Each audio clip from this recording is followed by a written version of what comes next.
Hello students, this is a new video again for 12th standard students wherein I'll be talking about the paper pattern and how you all can actually refer to each lesson given the weightage of the marks. How is the paper pattern going to be?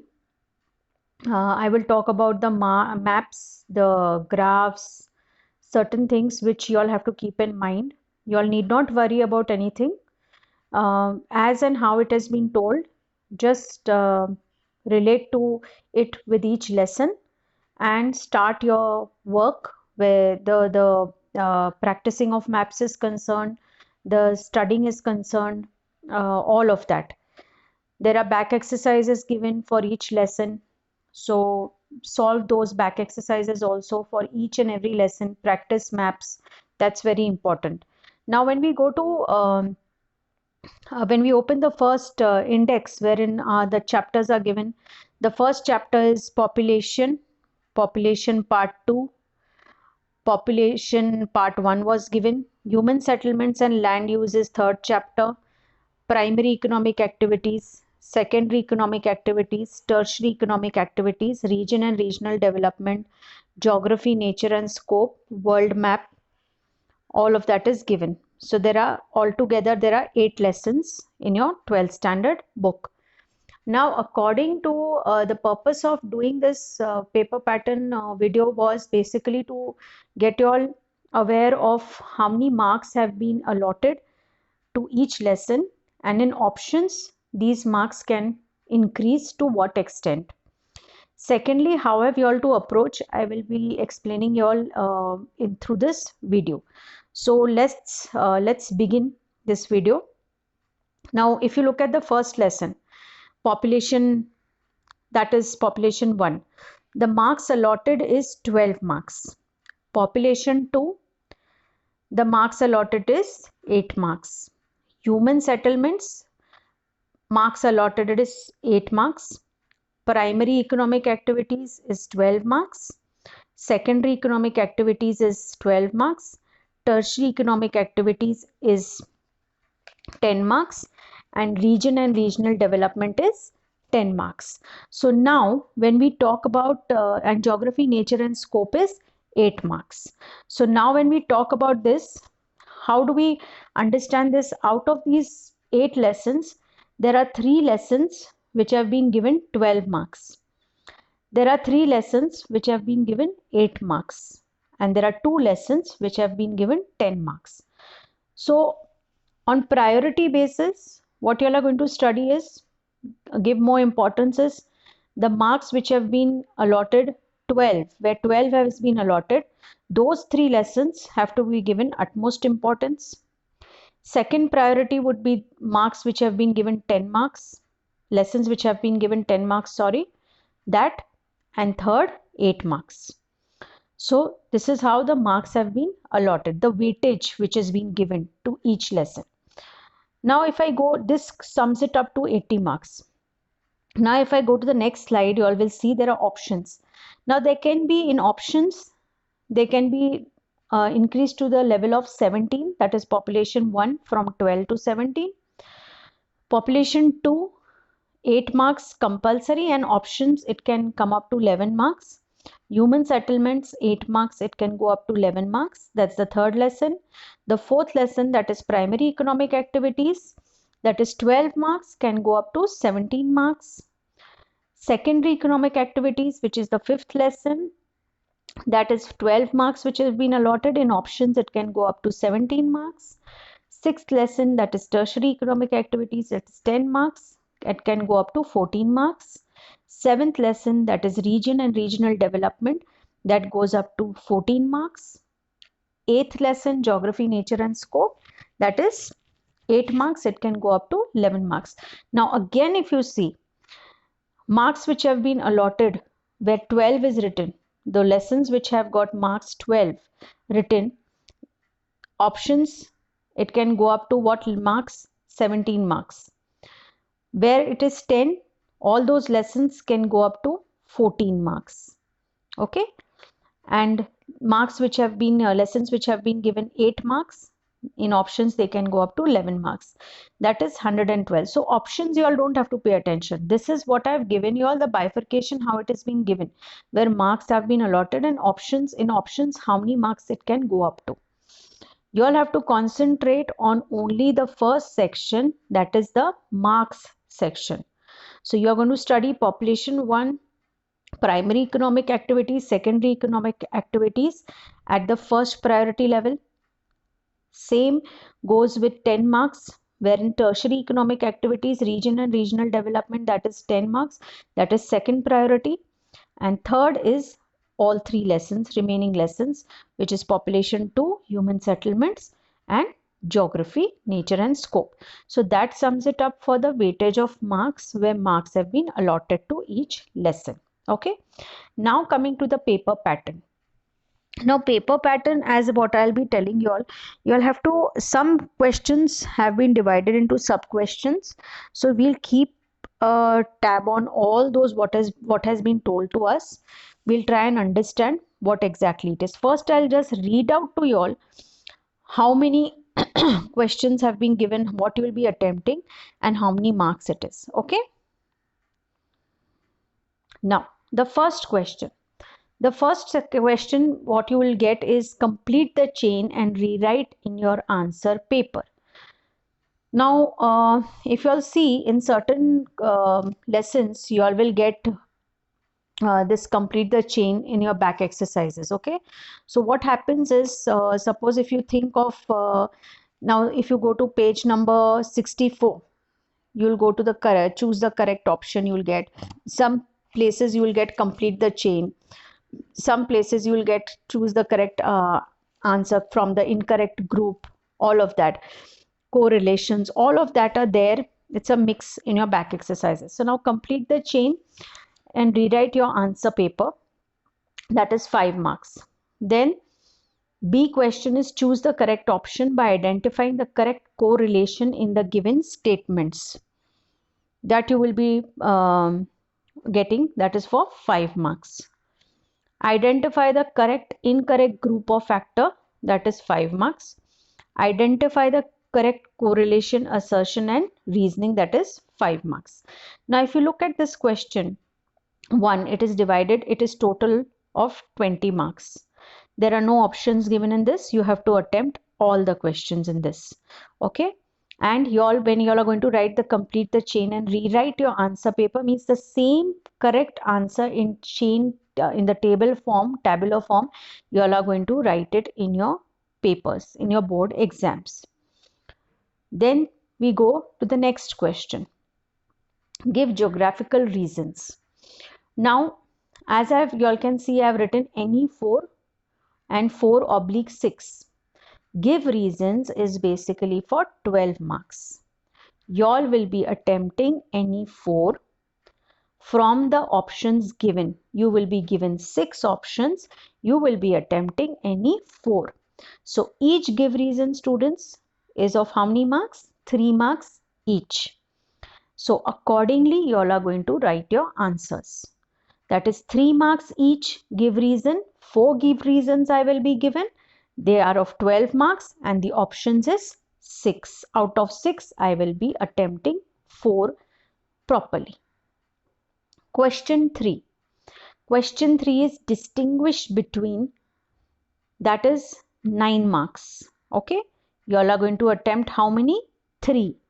And in options, you all will be given how many? 5 distinguished differences between or distinguish between.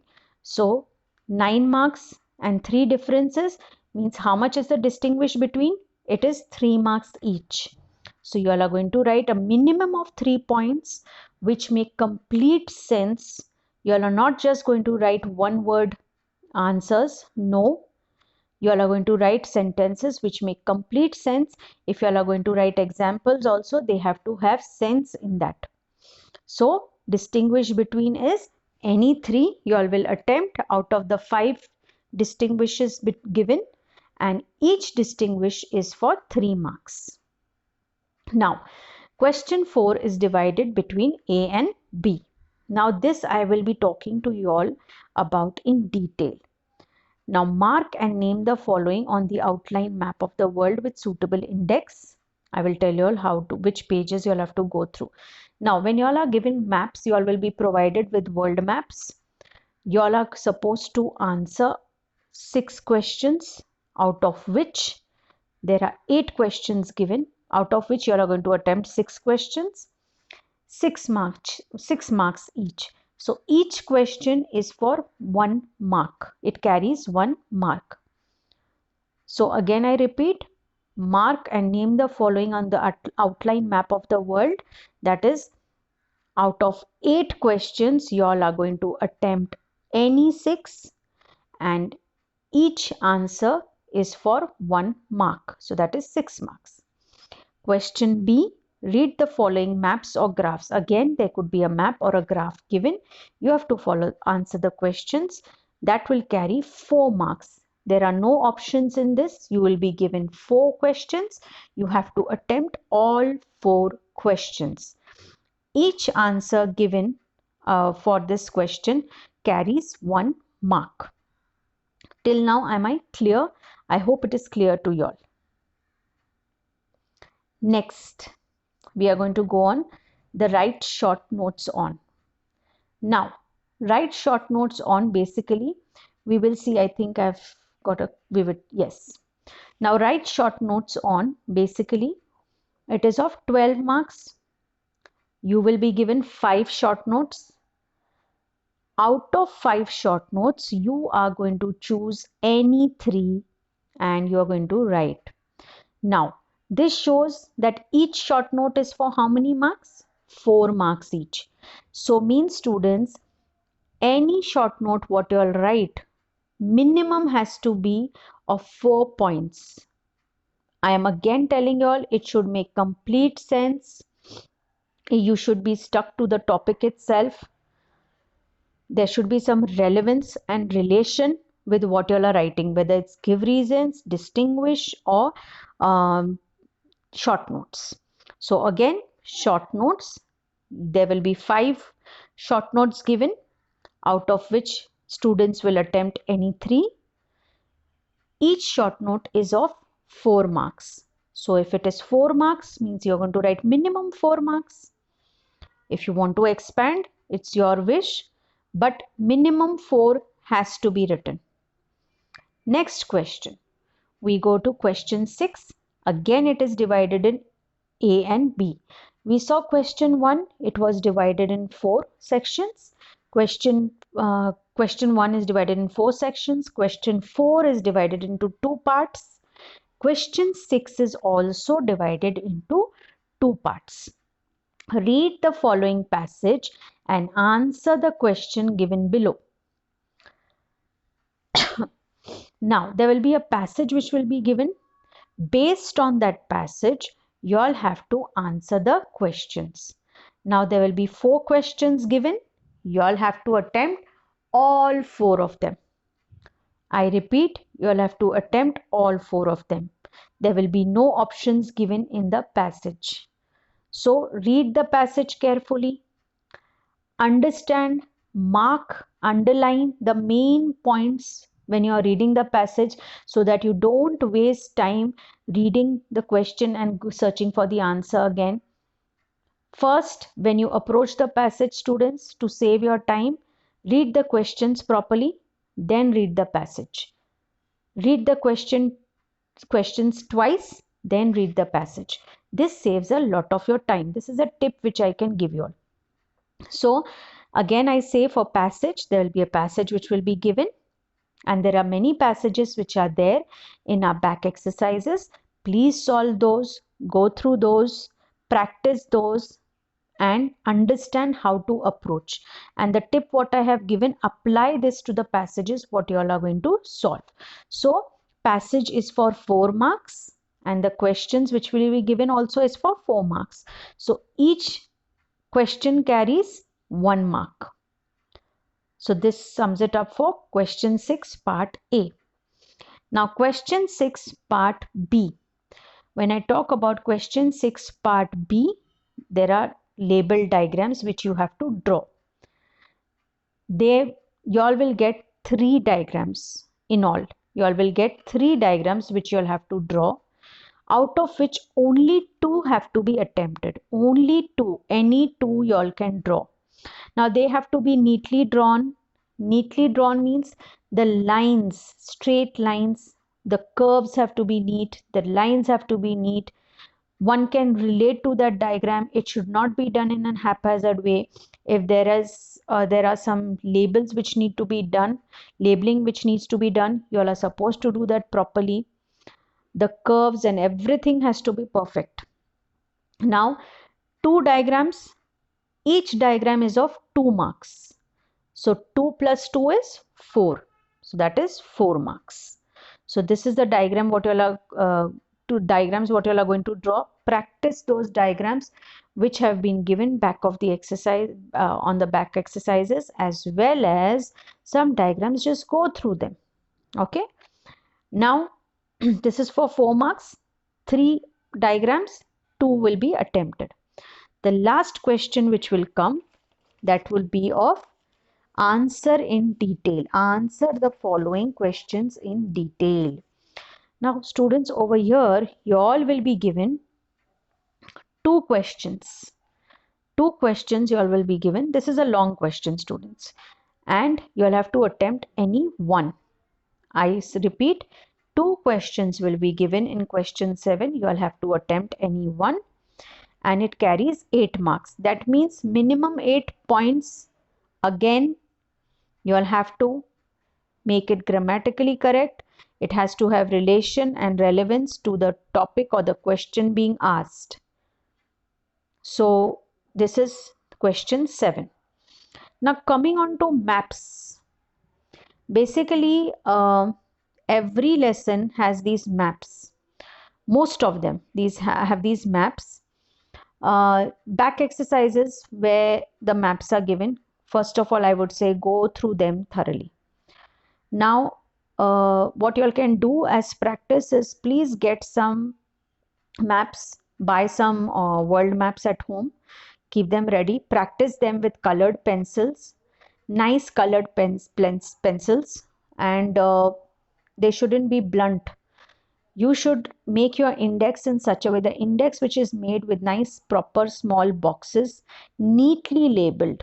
Go on practice and practicing again and again, because if your placements on or the labeling on the outline on the world maps is not correct, you all may lose marks. So this is a scoring topic wherein you all can really, through practice, you all can score a lot of marks. So at home, practice on world maps neatly with these pencils. Indexes have to be drawn neatly. They have to be drawn neatly.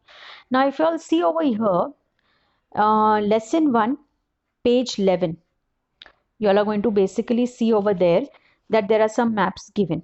So what you all are going to do over there is, you all are going to go through that map what has been given. You all are going to basically draw on the world map some places the questions being asked on those. So you all are going to practice those questions based on the map given on page 11. Then again you all can go to, now if you all see lesson 4. So lesson 4 also has some maps which are being given. Now lesson 4, if you all go page 32, there are questions given in question 7, that is page 41. If you all see, there are questions based, question 7, page 41. There are some questions which are given based on this map. So kindly practice this. I repeat, go through page 32, map primary economic activities, that's lesson 4. Go to some questions which are given on page 41, that is question 7. So please solve those, practice those.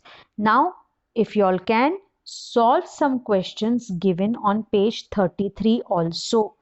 So refer to those also and practice. This is the way you all can get through scoring good marks through maps. So that is lesson 4. Lesson 1 I told you all page 11, lesson 4 page 32. Now when we go to lesson 5, that is page 48. Go to page 48. There is another map which is given that shows major industrial regions. Now there is a table next to it, page 49. I would suggest that go through this table very well. Go through this table very, very well. Page 49 and page 50. Go through page 48, major industrial regions. Practice these. And there are some questions which are based on this map on page 48, on page 54. Now, when you go to page 54, see some questions which are there related to this industrial regions. Practice those on the world map. So students, now this is lesson 5. Lesson 5 is basically secondary industries. So secondary industries, what you all will do first thing is page 48, you all will go through major industrial regions. You all will practice properly. You all will go through page 49, 50. Nicely you all will learn that. Then you all will solve questions which are based on this map on page 54. So I hope I am clear here. Now there are some questions which are based on page 51 also for maps. So kindly go through those also if you all can. Just go through those, but mainly go through the back exercise questions which are based on maps and all of that. So I'm clear with this, I hope. Now we go to lesson 6. Lesson 6 basically is which lesson we are talking about? Lesson 6 is basically tertiary activities. So when we talk about tertiary activities, what we are going to do?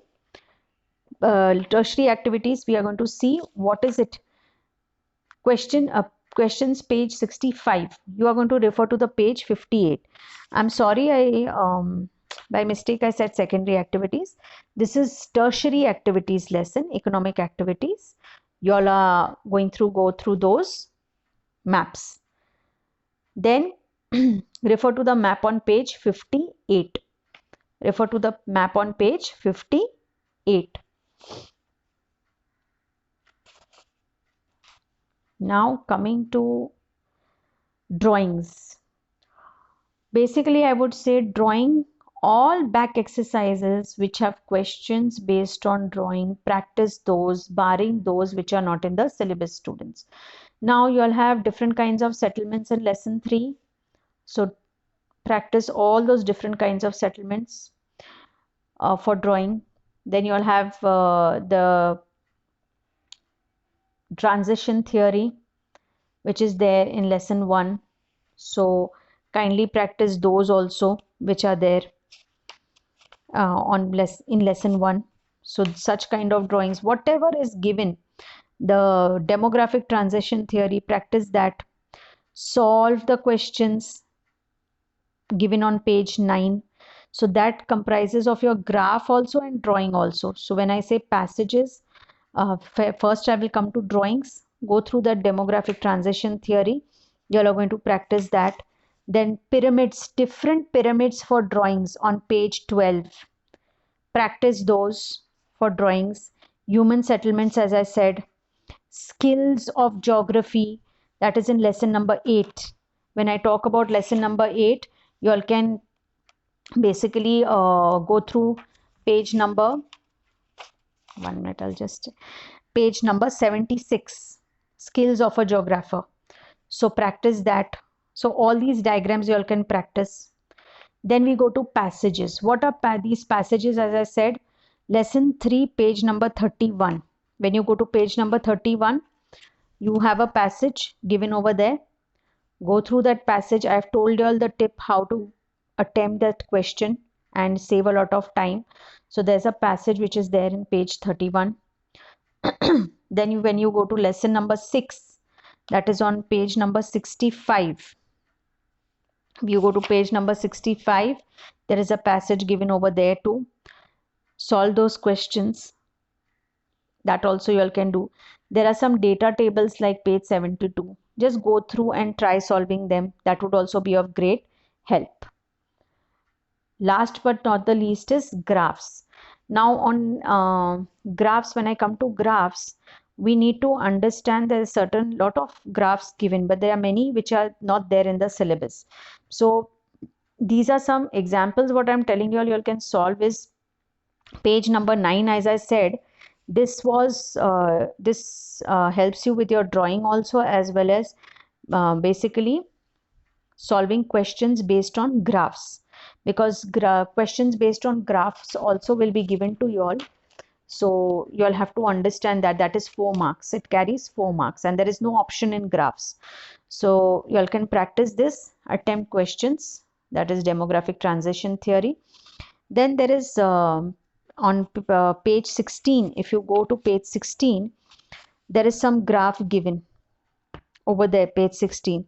Attempt those questions and solve those, practice those.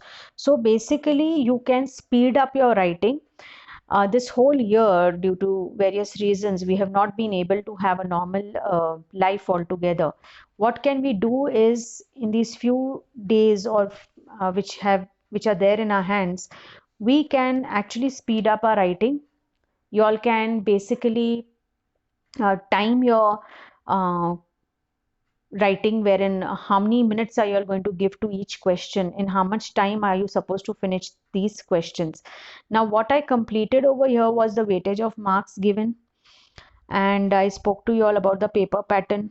I told you all how to attempt the question papers and how to go about each question and approach each question. So students, above all, what I would say is you all don't need to worry about anything. You all have given one board exam, is in 10th standard. The same approach, wherein you all have to time your writing skills, you'll have to practice your maps, your drawings, your graphs. These are scoring. Go through, solve different passages which are given in different lessons. Or what you all can do is, I suggest, is just take some passage in impromptu, just in your textbook, and start solve, make questions based on that and solve it. Time yourself that in within a span of half an hour, I'm going to solve at least 20 marks, 30 marks, whatever, so that you all can very well keep up to the time limit which is being given during your board exams. Labeling, as I said, it's very important. Then for me, very important is how do you frame your answers. If they are grammatically wrong, I would not be giving you all marks, um, and I would not appreciate that. So please kindly write sensible answers, meaningful answers. If you have your own interpretation, just don't cut, copy, paste, and put it into your papers. I can very well understand that. So if you have your own interpretation of answers, I would appreciate that, which make complete sense. Have that kind of a approach. And all of the back exercises, very important. Learn all the back exercises, the questions related, objective questions, the main questions. I mean, what all is there in the back exercises. Learn that thoroughly. That is mandatory. And secondly, read your lessons so well that if at all there is a question also which comes from within the book, you all are not reluctant to answer those. So keep yourself well prepared with whatever comes across, and have a positive approach towards it, and nothing to worry at all as such. It's the same way how we are going to we have approached our 10th standard exams. It is just these things you all have to keep in mind, whatever I have said, and you all can approach it in a very positive and a confident way. So I sum up everything. It's all end from my side, wherein the paper pattern and weightage of marks is concerned. Please keep that in mind, and I would again say best of luck and nothing to worry. Keep yourself well versed with the lessons, understand the gist of the lessons, the main points, and approach your exams. Thank you, students.